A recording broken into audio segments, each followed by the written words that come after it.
नमस्कार, मैं डॉक्टर निवेदिता आपसे आज बात करूंगी डायबिटीज़ में आपको किस तरीके की डाइट्स लेनी चाहिए। इस टॉपिक को डिस्कस करने से पहले हम डायबिटीज़ को थोड़ा सा समझ लेते हैं। डायबिटीज़ आपके ब्लड में शुगर लेवल को के बढ़े होने को कहा जाता है। यह शुगर लेवल इसलिए बढ़ता है कि जब आप कोई भी खाना ऐसा खा रहे हैं जिसमें बहुत ज़्यादा शुगर लेवल है और आपकी बॉडी उसको प्रॉपरली यूज़ नहीं कर पा रही है, तो ब्लड में लगातार शुगर लेवल बढ़ा रहता है और या तो वो यूरिन के माध्यम से निकलता है या आपके ब्लड में वो लगातार बढ़ा हुआ है।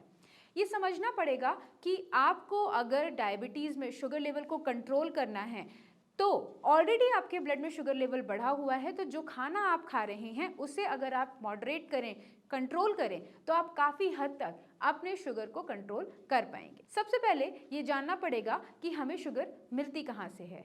तो आपके खाने में ही खाने का एक पार्ट है कार्बोहाइड्रेट, और ये कार्बोहाइड्रेट जब ब्रेक होता है तो वो ग्लूकोज में कन्वर्ट होता है। ये ग्लूकोज हमारे सेल्स यूज़ करते हैं और एनर्जी में कन्वर्ट करते हैं उसे, और हम अपनी डेली एक्टिविटीज़ जो भी कर रहे हैं उसके लिए जो एनर्जी मिलती है इस ग्लूकोज के ब्रेकडाउन से ही मिलती है। ये एनर्जी हमें नहीं मिलेगी अगर ग्लूकोज सेल्स के अंदर जाके ब्रेक ना हो।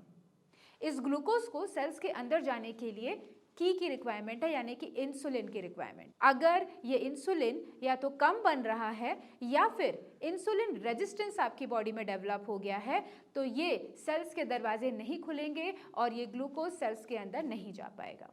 और लगातार आपके सेल्स में ग्लूकोज ना जाने की वजह से एनर्जी नहीं बनेगी और आपको वीकनेस आएगी, आपको वीकनेस फील होगी। ग्लूकोज लेवल्स लगातार आपके ब्लड में बढ़ते चले जाएंगे और आपको पॉलीफेजिया, पॉलीडिप्सिया और पॉलीयूरिया यानी कि भूख ज़्यादा लगना, प्यास ज़्यादा लगना और यूरिन ज़्यादा आने के साइन एंड सिम्टम्स डेवलप हो जाएंगे। इसको अगर आपको कंट्रोल करना है तो हमें अपने डाइट पे ध्यान देना होगा।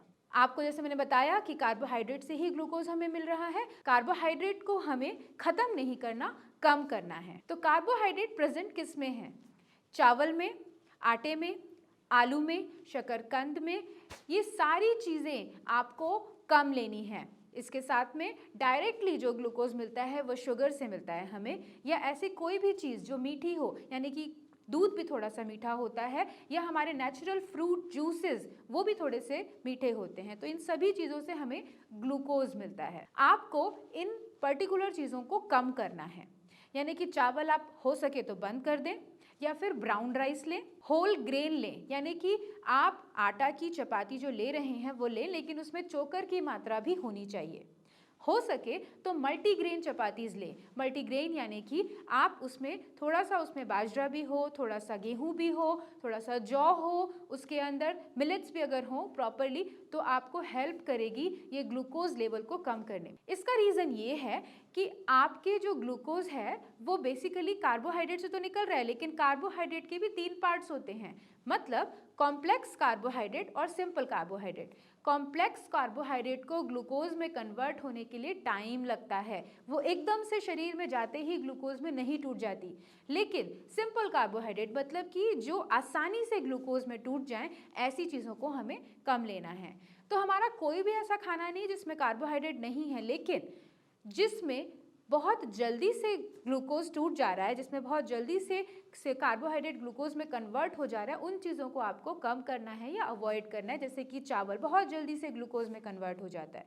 अगर आप आटे की बात करें तो चोकर के साथ अगर वो है तो उसे ग्लूकोज में कन्वर्ट होने में टाइम लगेगा। तो आपको कॉम्प्लेक्स कार्बोहाइड्रेट लेना है, सिंपल कार्बोहाइड्रेट नहीं लेना है। इसके साथ में जब हम बात करते हैं प्रोटीन की, तो प्रोटीन्स आपको प्रॉपरली सभी तरीके के प्रोटीन्स लेने हैं, क्योंकि प्रोटीन आपके शरीर में एक सटाइटी फीलिंग देता है, मतलब आपको ऐसा नहीं लगता कि आपको भूख लगी है, बहुत देर तक आप बिना खाना खाए रह पाते हैं। डायबिटीज़ में सबसे इम्पॉर्टेंट सिम्टम है पॉलीफेजिया, भूख का बार बार लगना। अगर आप प्रोटीन लेते हैं अपनी डाइट में तो पहली चीज़ तो ये ग्लूकोज में बहुत जल्दी कन्वर्ट नहीं होता, और दूसरी चीज़ आपकी जो एनर्जी लेवल्स हैं वो इंक्रीज होते हैं। तीसरी चीज़, आपको जो बार बार भूख लग रही है वो आपको नहीं लगती। आपको नट्स एंड फ्रूट्स भी इनकॉर्पोरेट करने चाहिए। नट्स मतलब कि अखरोट, बादाम, ये प्रोटीन के तो रिच सोर्स हैं ही। आपकी डायबिटीज़ में जिन लोगों को ये प्रॉब्लम आ रही है कि नर्व्स में आपके नमनेस है, आपको कुछ महसूस नहीं हो रहा है, झंझनाहट बनी हुई है, ऐसी चीज़ें आपको निजात पाने में हेल्प करेंगी। इसके साथ में अगर आप ग्रीन लीफी वेजिटेबल्स या फ्रूट्स ले रहे हैं तो उससे भी बहुत सारे मल्टीविटामिन्स एंड न्यूट्रिएंट्स होते हैं जो आपकी बॉडी में जितनी भी क्षय हो रहा है डायबिटीज़ की वजह से, उनको ठीक करने के लिए आपको हेल्प मिलती है। फ्रूट्स हमेशा आपको काट के खाने हैं, कभी भी फ्रूट जूस नहीं लेना। जैसे मैंने आपको बताया, फ्रूट जूस से ग्लूकोज बहुत जल्दी बढ़ जाता है, तो आपको फ्रूट जूस कभी नहीं लेना है, फ्रूट काट के खाने हैं। उसमें भी कुछ पर्टिकुलर फ्रूट्स हैं जो आपको अवॉइड करने हैं, जैसे कि आम, केला या अमरूद। इन चीज़ों को आपको अवॉइड करना है, ये आपके शरीर में बहुत जल्दी से शुगर बढ़ा देते हैं। चीकू को भी आप अवॉइड करें। ग्रीन लीफी वेजिटेबल्स अगर आप अपने आटे में मिला के लेंगे, चपातीस बना के लेंगे, तो आपको एक तो स्टफिंग होगी, बहुत अच्छा आपको टेस्ट आ जाएगा, डिफरेंट आपको चीज़ें मिलेंगी, साथ में बहुत ज़्यादा अमाउंट में कार्ब्स भी नहीं जाएंगे। तो पालक की रोटी या मेथी की रोटी, इस तरीके की चीज़ें आप लें जिससे आपको कंप्लीट डाइट मिलेगी। हो सके तो थोड़े से सीड्स मतलब कि सेसमे सीड्स यानी कि तिल हो गए आपके, कलौंजी, इस तरीके के सीड्स जो हैं आप ले सकते हैं, जिससे आपको एक कंप्लीट डाइट मिलेगी, न्यूट्रिएंट्स पूरी तरीके से मिलेंगे और अपने शुगर लेवल्स को आप कंट्रोल कर पाएंगे। तो कोशिश कीजिए कि आप डाइट जो भी ले रहे हैं उसे एक साथ ना लें। सबसे बड़ा मूल मंत्र डायबिटीज़ को कंट्रोल करने का यही है कि हर 2 घंटे में आप कुछ खाएं। अपनी पूरी डाइट को आप 5 पार्ट्स में डिवाइड कीजिए। सुबह उठते ही, दोपहर को और शाम को तो आपको मेजर मील्स लेने ही हैं, मतलब ब्रेकफास्ट, लंच और डिनर। बीच में मिड मॉर्निंग मील और मिड इवनिंग मील भी लीजिए, जिससे आपके बॉडी को एकदम से बहुत ज़्यादा शुगर नहीं मिलेगी।